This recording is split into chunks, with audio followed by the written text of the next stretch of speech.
जय श्री राधे। पूज्य श्री सद्गुरुदेव भगवान के चरणों में प्रणाम। पूज्य श्री राधा बाबा जी का जीवन चरित्र। ब्रज भाव की 500 शब्दावलियों में से आज हम पढ़ेंगे 301 से। 301 आकाश चिन्मय है। 302 चंद्रोदय हो चुका है। 303 चंद्र ज्योत्सना चिदानंदमयी सर्वत्र प्रसरित है। 304 नंद भवन में गगनचुंबी मणि सदम है। 305 गोप रामाओं से नंद सदन भरा है। 306 आज रात्रि पर्यंत नंद सदन में श्री नारायण का नाम गुण कीर्तन होगा। 307 श्री कृष्ण के नेत्रों में आज निद्रा नहीं है। 308 गोप वधुओं के ढोलक मृदंग झांझ वादन पर उनका नृत्य चल रहा है। 309 वे सर्वथा निरालस्य एवं चंचल हैं। 310 नव नव नूतन अतिशय कमनीय बाल्य भंगिमाएँ उनके अंग संचालन से प्रकट हो रही हैं। 311 ब्रज तरुणियाँ श्री कृष्ण के नृत्य पर प्राण न्योछावर कर रही हैं। सहसा उनकी दृष्टि 312 सहसा उनकी दृष्टि मंथन गगरी में स्थिर हो जाती है। मंथन गगरी में स्थिर हो जाती है। 313 गगरी में गगनस्थ चंद्र प्रतिबिंबित हो रहा है। 314 वे और समीप जाकर देखते हैं। 315 यह ऐसी क्या अति सुंदर वस्तु है। वे मैया से जिज्ञासा करते हैं। 316 जननी मात्र पुत्र की ओर देखती है। उसकी अति भोली बात का प्रत्युत्तर नहीं दे पाती। 317 श्री कृष्ण जननी का आंचल पकड़कर पुनः पूछते हैं। 318 मेरे लाल यह चंद्र है। माता हंसकर उत्तर देती है। 319 श्री कृष्ण हर्ष से ताली पीटकर नाचने लगते हैं। 320 अब तो उनकी माँ से हठ भरी मांग प्रारंभ हो जाती है। मैया तू गगरी से निकालकर इसे मेरे हाथों में रख दे। 321 श्री कृष्ण मचलकर रो रहे हैं। 322 उपनंद पत्नी प्रभावती एक उपाय करती है। वे भंडार से छुपाकर एक नवनीत खंड लाकर चुपचाप गगरी में डाल खड़ी हो जाती है।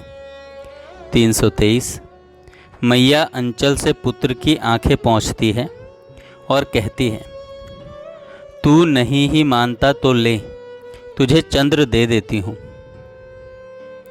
324 जननी आती है और नवनीत खंड निकालकर श्री कृष्ण के हाथों में रख देती है।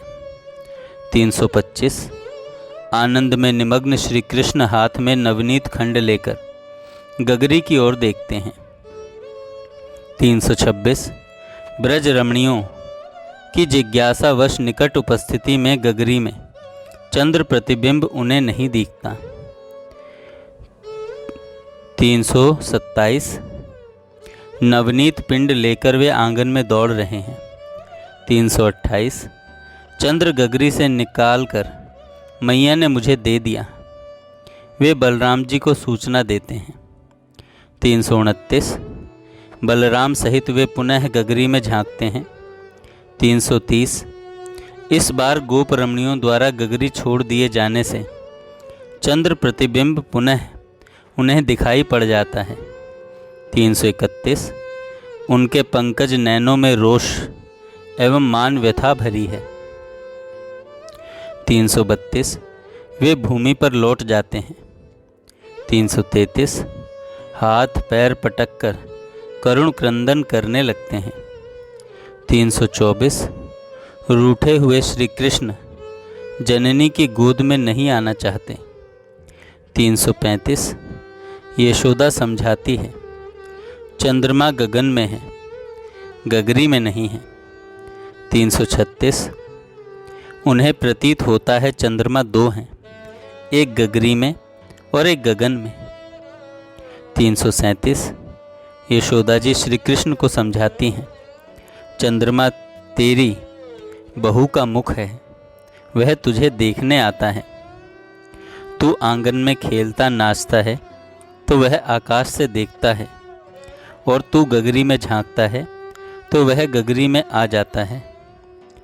338 श्री कृष्ण हंसने लगते हैं। 339 एक गोपी गा रही है, मैं देखो जसोदा के आंगन, मम नैनन को तारो री, तत्क्षण प्राण पलट गए मेरे, तन मन है गयो कारो री। जल थल नभ कानन के भीतर, जह लो दृष्टि पसारो री, तित ही तित मेरे नैनन आगे, निर्तत नंद दुलारो री। देखत आनी सचो उर अंतर, दै पलकन को तारो री। मोही भ्रम भयो सखी उर अपने, चहु दिशि भयो उजियारो री। हो उन माही की वे मोही, महिया परत न देत संभारो री। तरु में बीज की बीज माही तरु, दूहू में एक न न्यारो री। 340 एक महिष के पृष्ठ देश में श्री कृष्ण चढ़ रहे हैं। बलराम उसे भगाने से वर्जित करने के लिए पूंछ पकड़े हैं।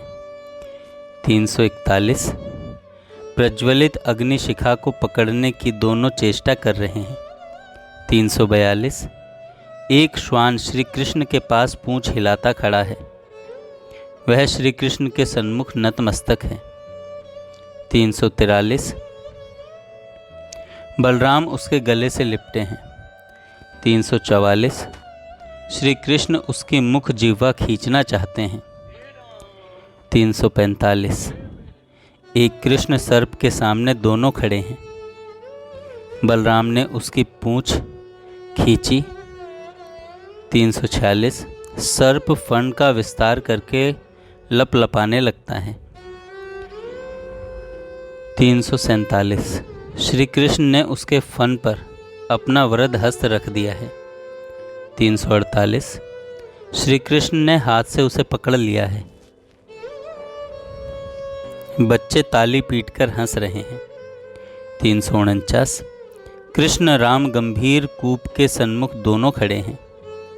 बंधी हुई बड़ी कलशी को कूप में फेंककर दोनों भरी हुई कलसी खींचना चाह रहे हैं। भरी कलसी भारी हो जाने पर मैया को पुकार रहे हैं। 350 नंद प्रांगण में आनंद मत मयूर को नृत्य करता दोनों देख रहे हैं। 351 श्री कृष्ण पीछे से जाकर धीरे से मयूर की ऊर्ध्व पुच्छ पकड़ लेते हैं। मयूर और अधिक आनंद विभोर उठता है। 352 ब्रजपुर के प्रमुख गोपों के बालक प्रतिदिन श्री कृष्ण के साथ खेलने आते हैं। 353 उनसे आवृत कृष्ण बलराम नंद उद्यान में खेल रहे हैं। 354 गोप बालक धूली इकट्ठी कर रहे हैं। 355 श्री कृष्ण ने भी धूली स्तूप का निर्माण किया है। 356 पास में ही श्री दाम भैया भी धूली खंड से उत्तम निर्माण कार्य कर रहे हैं। 357 श्री दाम का निर्माण श्री कृष्ण से उत्कृष्ट है। 358 श्री कृष्ण ने उसका निर्माण धीरे से जाकर बिखरा दिया है। 359 श्री दाम ने श्री कृष्ण की रचनाएं मिटा दी। बालक हंस रहे हैं। 360 श्री कृष्ण रुआ से हैं। 361 वे पुनः धूली स्तूप से भवन निर्माण करने लगे हैं, परंतु उनसे भवन निर्मित हो ही नहीं पा रहा है। 362 वे क्रोध में हाथ पैर पटककर सब धूली बिखेर देते हैं और मृतिका खाने लगते हैं, मिट्टी खाने लगते हैं। 363 अग्रज बलराम उनके हाथ पकड़ लेते हैं।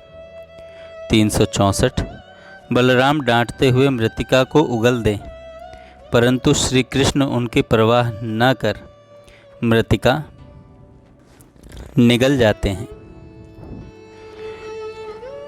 365 बच्चे मैया यशोदा से शिकायत करने भागते हैं। 366 बलराम श्री कृष्ण का हाथ पकड़ना चाहते हैं, परंतु श्री कृष्ण हाथ छुड़ाकर पुनः मिट्टी खाते हैं। 367 वे कुपित पर अवश्य हैं।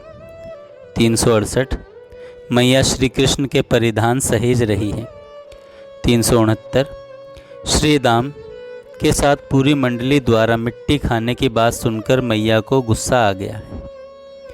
370 वे कुपित हाथ में छड़ी लेकर नंद उद्यान पहुंचती हैं। 371 श्री कृष्ण रूठे हुए किंचित कुपित बैठे हैं। 372 मैया की छड़ी की ओर भयभीत शंकित देखते हैं। 373 मैया के पूछने पर श्री कृष्ण सर्वथा नकार देते हैं। 374 मैया मुख खोलने को कहती है, श्री कृष्ण मुख खोल देते हैं। जय श्री राधे। आगे की शब्दावली हम कल सुनेंगे।